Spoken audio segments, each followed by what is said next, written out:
हाफिज नाम का एक किसान था जो अफ्रीका में रहता था। वह किसान अपनी जिंदगी से खुश और संतुष्ट था। एक दिन एक अक्लमंद आदमी उसके पास आया और हाफिज को हीरो के महत्व और उनसे जुड़ी ताकत के बारे में बताया।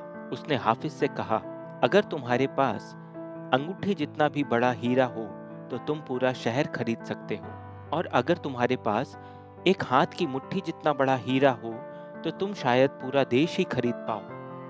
वह अक्लमंद आदमी इतना कहकर वहां से चला गया। उस रात हाफिज सो नहीं सका। वह असंतुष्ट हो चुका था, इसलिए उसकी खुशी भी खत्म हो चुकी थी। दूसरे दिन सुबह होते ही हाफिज ने अपने खेतों को बेच दिया और अपने परिवार की देखभाल का इंतजाम किया। इसके बाद वह हीरो को खोजने के लिए रवाना हो गया। वह हीरो की खोज में पूरे अफ्रीका में भटकता रहा, पर उन्हें पा ना सका। उसने उन्हें यूरोप में भी ढूंढा, पर वह उसे वहां भी नहीं मिले। स्पेन पहुंचते पहुंचते वह मानसिक, शारीरिक और आर्थिक स्तर पर पूरी तरह टूट चुका था। वह इतना मायूस हो गया कि वहां बह रही एक नदी में उसने कूदकर खुदकुशी कर ली। जिस आदमी ने हाफिज के खेत खरीदे थे, वह एक दिन उन खेतों से होकर बहने वाले नाले में अपने ऊंटों को पानी पिला रहा था। तभी सुबह के वक्त उग रहे सूरज की किरणें नालों के दूसरे ओर पड़े एक पत्थर पर पड़ी और वह इंद्रधनुष की तरह जगमगा उठे। यह सोचकर कि वह पत्थर उसके घर में अच्छे दिखेंगे, उसने उसे उठाकर अपने घर में सजा दिया। उस दिन हाफिज को हीरो के बारे में बताने वाला अक्लमंद आदमी खेतों के इस नए मालिक के पास आया। उसने उस जगमगाते हुए पत्थर को देखा और पूछा, क्या हाफिज लौट आया है? नए मालिक ने जवाब दिया, नहीं। लेकिन आपने ये सवाल क्यों पूछा?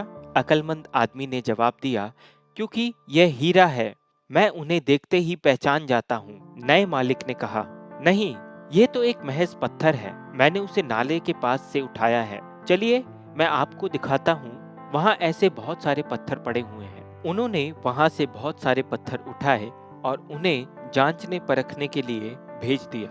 वे सारे ही पत्थर हीरे साबित हुए। उन्होंने पाया कि उस खेत में दूर दूर तक हीरे दबे हुए हैं। आज के इंसान की यही एक विडंबना है। हमें हमेशा दूसरों के खेत की घास हरी दिखाई देती है। हमें भगवान चाहे जितना भी दे दें, हमारा लालच कभी खत्म नहीं होता।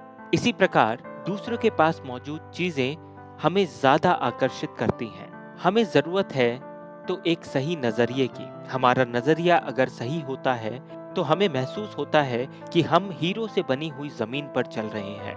मौके हमेशा हमारे पांव तले दबे होते हैं और इसके लिए कहीं बाहर जाने की आवश्यकता नहीं।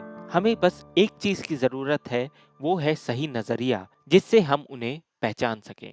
अगर आपको ये कहानी पसंद आई तो कमेंट सेक्शन में जरूर बताइएगा, और साथ ही साथ कहानी को लाइक और शेयर करना मत भूलिए। आपसे दोबारा मुलाकात होगी एक नई कहानी और एक नई वीडियो के साथ। तब तक के लिए नमस्कार।